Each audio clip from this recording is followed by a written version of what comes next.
Okay, and we are back. Apologies for the delay there, folks. Unfortunately, real life seems to kick our butt more often than not. But fortunately, we were able to use that break to find our next drink. And so, what's on tap? If not the old, tried and true Dirty Bastard from Founders Brewing. Dirty Bastard is a Scotch style ale. And so, if we might just go to the source here and read what Dirty Bastard's all about. So good, it's almost wrong. Dark ruby in color and brewed with 7 varieties of imported malts. Complex in finish with hints of smoke and peat. Paired with malty richness and a right hook of hop power to give it the bad attitude that a beer named Dirty Bastard has to live up to. Ain't for the wee lads. Now, that said a lot of nothing, but it does have a lot of malts. Here's my personal opinion on Scotch style ales. They are ales that taste largely like Scotch. And so if you're in the mood for something that is like Scotch, but you don't drink spirits, like myself, and you want a beer instead, Scotch style ales are generally the way to go. And a Dirty Bastard certainly has good strength. Let's see, what's the alcohol percentage on this? 8.5%. So certainly nothing to kick around. Yeah, and it's got a deep dark brown color. I want to say a reddish brown. And in terms of aroma, yeah, it is mostly like some sort of a barley. What am I thinking here? A barley specific, no, a barley generated, a barley derived spirit. So like whiskey, think, what's the other one that comes from barley? Bourbon. Yeah, so bourbon. So all that being said, Fang and Alekin.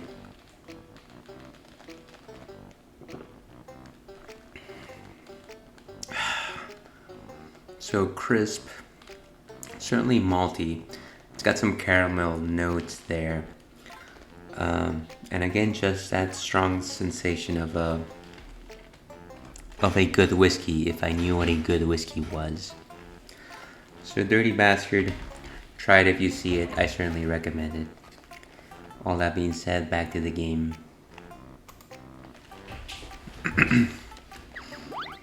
So we just came into Treasure Trove Cove, and we just learned the Talon jump, Talon something or other.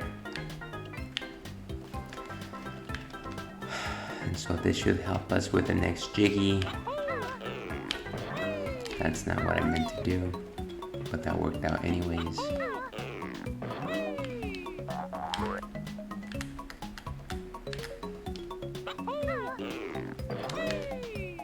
Okay, so that one didn't have anything, but... And so we can combine the Talon jump with the flippity flap. Clearly, the more you move forward here, the better effects of jumps that you want. Ah, great. And another visitor at the door. We will be right back.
Okay, where were we? Apologies for that, Kin. Unfortunately, life continues to get in the way of progress here. Here's a wild guess. There's a fair chance that I'm going to be called away once again, and if that happens, maybe it might be time to call it a wrap. But let's continue progressing and see how far we can get here in Treasure Trove Cove. Hey Zeeg, no worries. If you would have been watching the stream, you would have noticed I have been away as probably for longer than you have. So I apologize to anyone else who has been lurking. This hasn't been a great stream. Certainly not the comeback that I expected.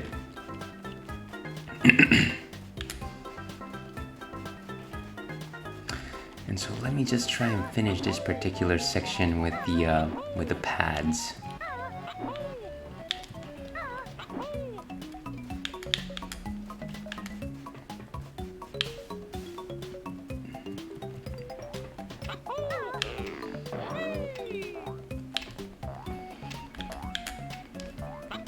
Okay, so at least we need to get the pink Jinjo. And if I could see my shadow, these might be just a little easier to aim. There we go.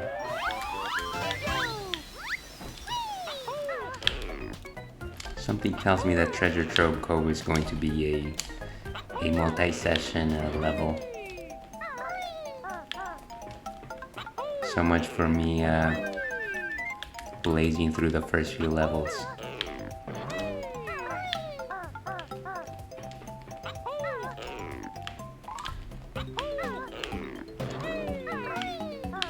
Well, I appreciate the kind thoughts, good sir. I'm always happy to stream, it's just that, again, life keeps getting in the way.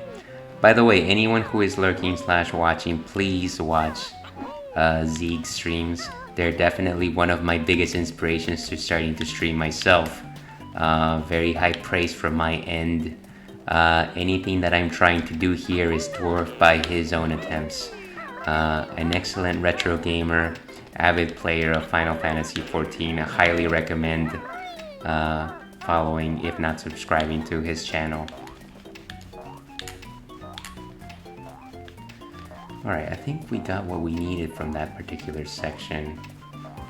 And if not, I'm sure it'll become evident. Yeah, so you can actually suspend your progress just like Nintendo and Super Nintendo. As a matter of fact, the N64 game that I was playing on my retro streams before this was Star Fox 64, and I could just suspend my games in the middle of a level, and I would come back to them just like that, so... certainly not out of the question, and it'll probably be what I end up doing here. Oh my god! I thought... Seriously? Just when you think he's not... just when you think it's safe to go back into the water, folks. Oh, there's a Banjo statue there. It's probably not even worth it, to be perfectly honest with you. Did I actually go into this particular chest here? It's just got feathers, right? That's not gonna help us.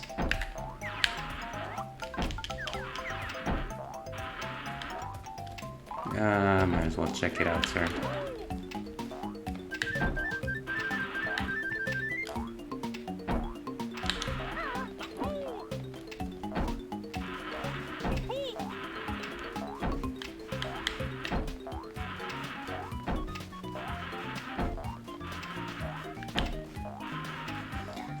Hey, if I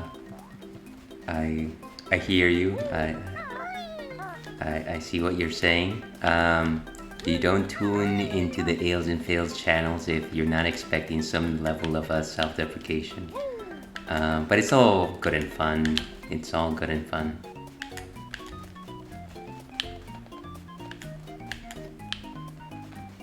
No, actually, I had been, before playing this game, I had been thinking about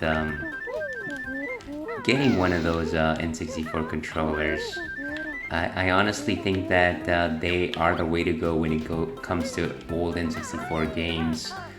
for as unwieldy as they were, there was some method to the madness there.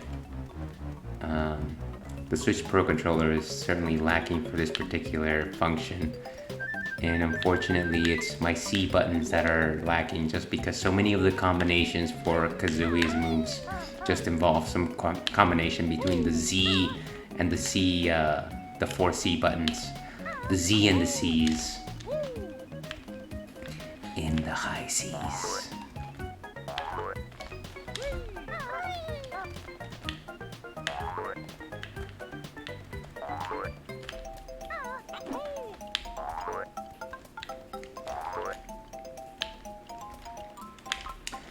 Okay, here's hoping that I'm not just simply going for eggs here. Ah, and I was not.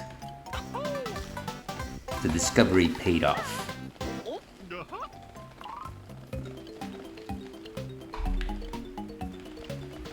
So one of the things that I admire from this particular game is if you were an N64 child like myself, you remember playing Super Mario 64 specifically, and the conceit in that game was, I didn't want to dive. Why did I dive? I could have just stayed in the surface. Everything would have been grand. Okay. So you played Super Mario 64. You remember your levels with your stars. Every time you would get a star, you would actually be ejected from the level. You would save your game, and that was that. But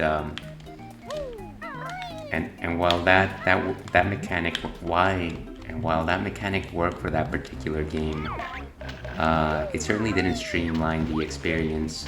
I think it makes a little more sense for you to collect jiggies and move on, not necessarily escape the level. It's kind of a, how to say, basic to think that why don't you just stick around in the level if you're just getting the thing that you want. But that's the way that it used to be, folks. And it's for something as ridiculous as that, it's kind of amazing how far we've gone.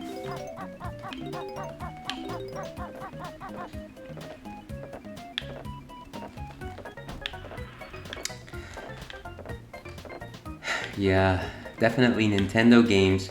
Nintendo machines are for Nintendo games, are for Nintendo controllers for that particular generation. No matter how much you try to emulate them in later generations, they're never as crisp as they are during the time, using the technology that they are made for. So I 100% agree with you there. That is why we keep going back to the GameCube controller for every iteration of Smash Brothers, isn't it?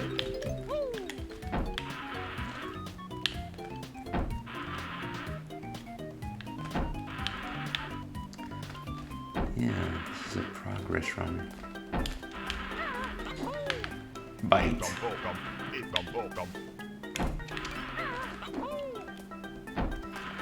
And there's nothing here. Here's hoping that there's nothing here. Fun aspect of your push your luck. Pushing our luck, unfortunately, is the name of the game.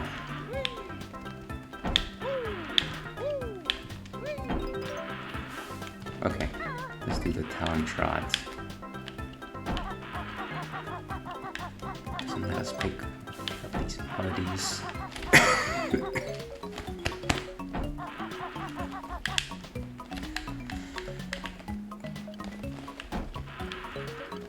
So if I recall correctly, excuse me. If I recall correctly, you swim to inside one of these pools. As soon as you do, that bomb will start chasing you. I'm gonna dive to see if I can just avoid.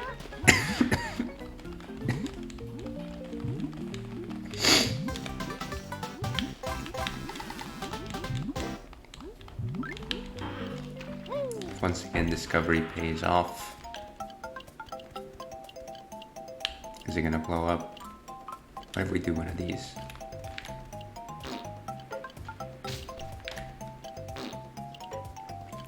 Just the physics of the egg farting is I don't know that it's the most practical thing in the world, but it is kind of just fun to try to aim with it. I feel a good deal of criticism for N64 on Switch could have been avoided if we could only reassign buttons. So I guess during the time that you were away on the stream, I actually just paused and tried to reassign buttons on it. And while you can reassign buttons on the Switch Pro Controller proper through the main menu, it will actually affect your button assignment for every other game, and so I didn't want to do that. I think you can save more than one preset, and I might do that after I finish with this particular game. But it's not ideal. I wish you could do it within the N64 app itself, and specifically only for N64 games. Could make use of the control stick to map all the C buttons. Not that the control pad itself is actually very good, but it would certainly work better than the right analog stick. Why did I just ram myself into a bomb? Okay. So does this have any other mysteries here? No, I guess not. And some more notes here. Crab. Why is the camera not? So you play N64 and just assume the camera is not your friend. The camera works, but it is not there to help you.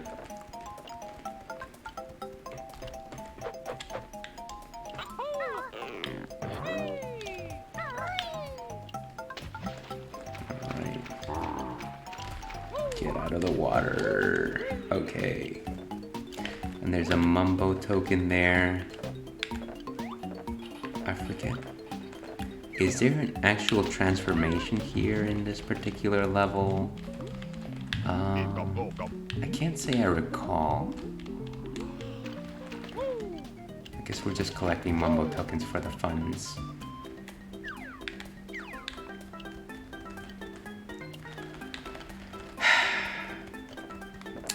Indeed, Lakitu is the one that's holding the camera for every single N64 game out there. Funny how we forget that 99% of the time.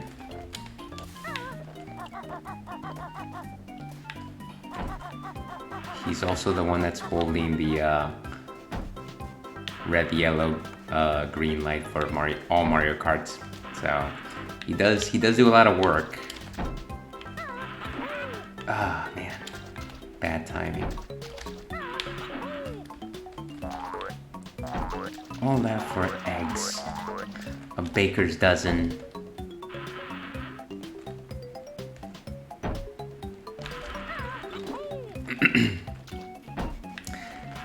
It's certainly true. While there was a number of 3D games before Mario 64, I don't think that they ever really properly nailed it before then, with the way that the camera worked. What did you have before that? Something like Gex or Sonic 3D on the one of the Sega consoles. Now, that was not great 3D. Sonic, was it Sonic CD? Sonic CD, maybe that's what that was. Ah, my progress.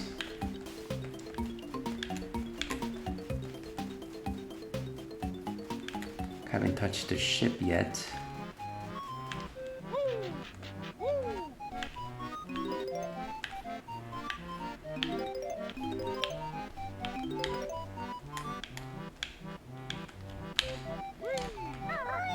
Ah, why can't you climb up walls? Alright. Well.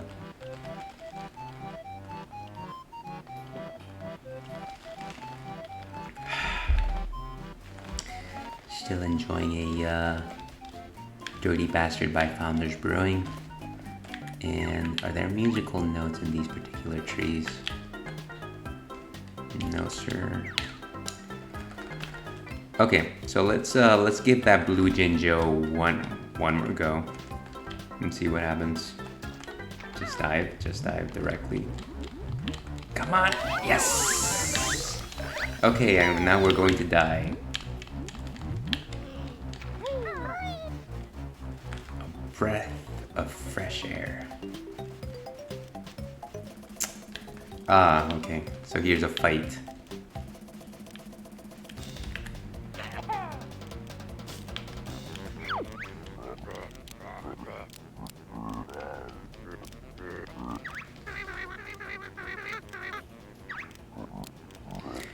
And so again, part of the charm of this game was just that every single enemy that you face, every token just happened to have its own little voice command.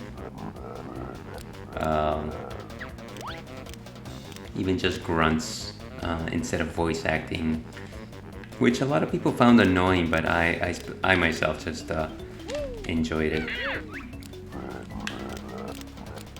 And I believe every time you strike it, he's just gonna get faster. 3 for the go. Ah, okay. Okay, do I go for it? One hit. Ha. I shouldn't have gone for it, by the way. Shiny.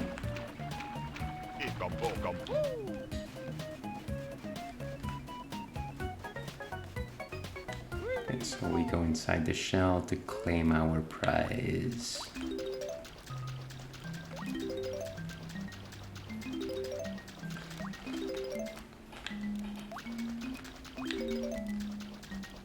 Here's hoping we reach some honeycombs quick. Ah, jeez.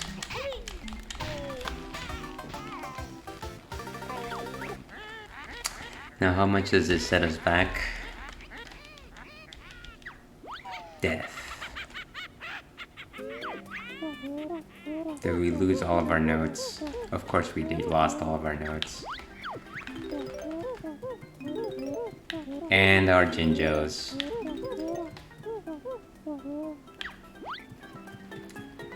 So, yeah, that was completely unwarranted.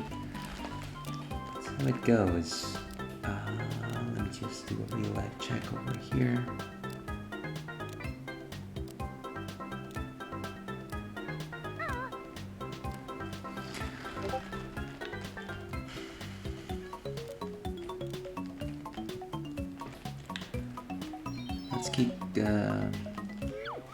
Let's do this one more time.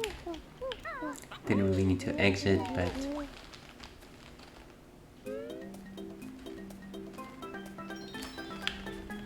okay, maybe the objective here is to learn the new moves before we spend so much time on everything else. Let me try to get the jiggies that I was in the middle of getting. Okay, so we're gonna fight Nipper once more.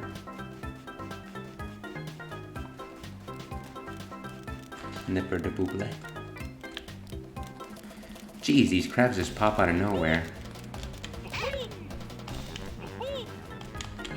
Like, oh yeah, off screen you actually had a fight.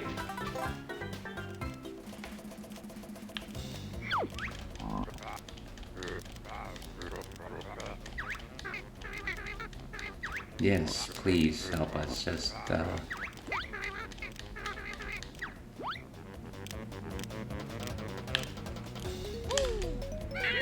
nice.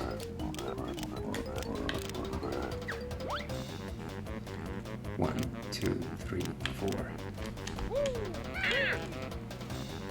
Ah. 1, 2, 3, 4.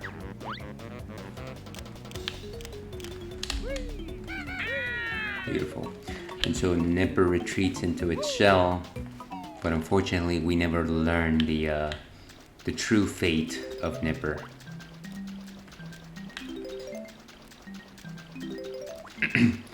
For he is lost.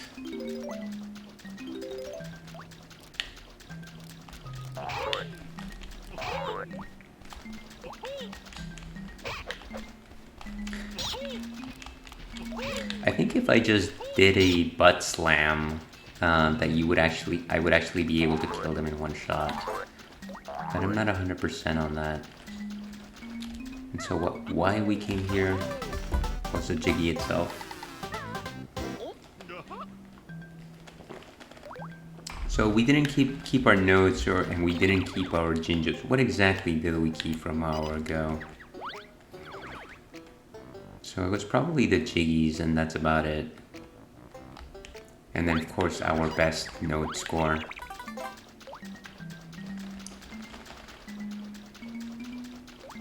Is there anything else here?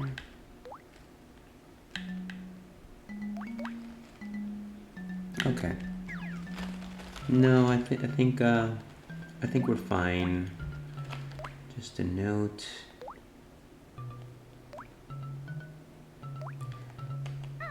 And so Zeke unfortunately had to back out due to some connection concerns. But once again, I highly recommend you watching his streams.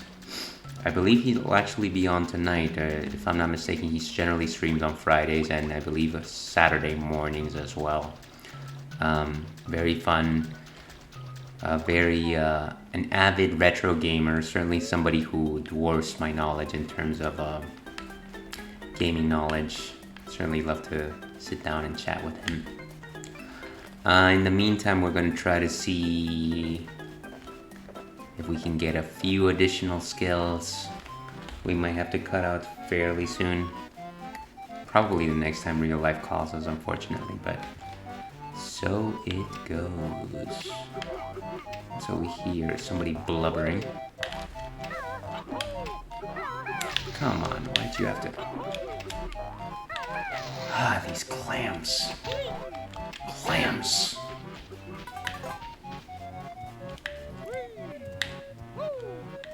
Alright, what's up? Captain Blubber.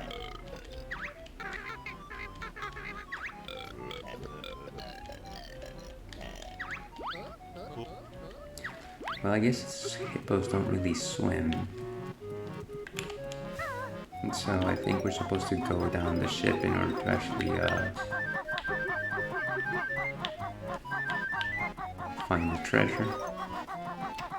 And we missed every single note by doing that. Excellent.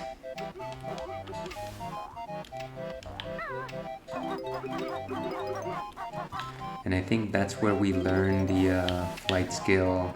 Let's go ahead and complete this particular mission before we move forward.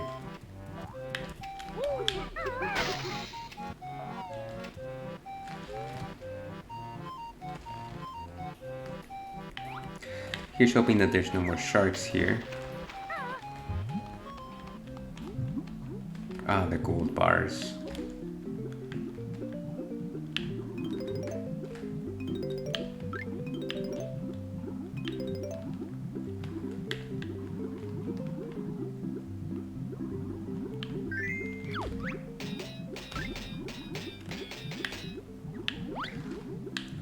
So everything talks, really, even the gold bars talk.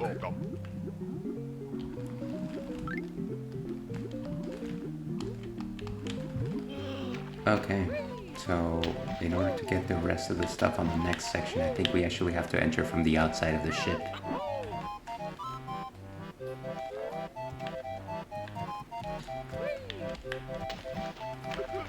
Okay, so here it is. And I think this is probably the last thing we'll do here for today.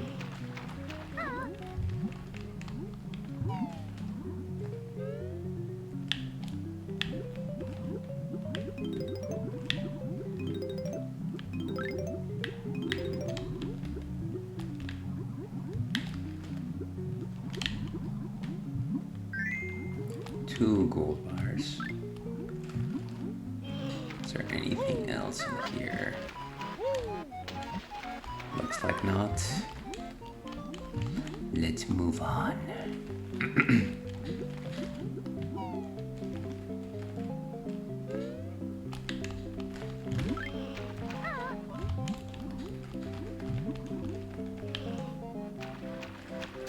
Okay, nice.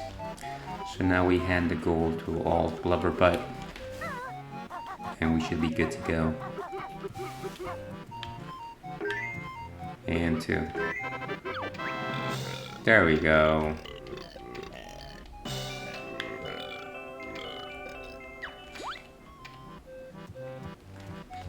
And he runs off, never to be seen again. Except we do see him again in a jet ski at the end of the game. But I think that's it. Unfortunately, I'm gonna have to tend to other businesses very soon. I'm gonna say again, apologies for the sudden stops during the stream. Unfortunately, life does get in the way. But catch me next week. As usual, I'll probably be... I think I'll be back on my regular schedule with Hades, Final Fantasy XIV, and then the Retro Gaming Corner. I think I'll probably be doing Donkey Kong Country 2, but don't particularly quote me on that just yet. Lots of retro games to play. The backlog only ever grows. So all that being said, stay thirsty, Wolfkin. We'll see you again.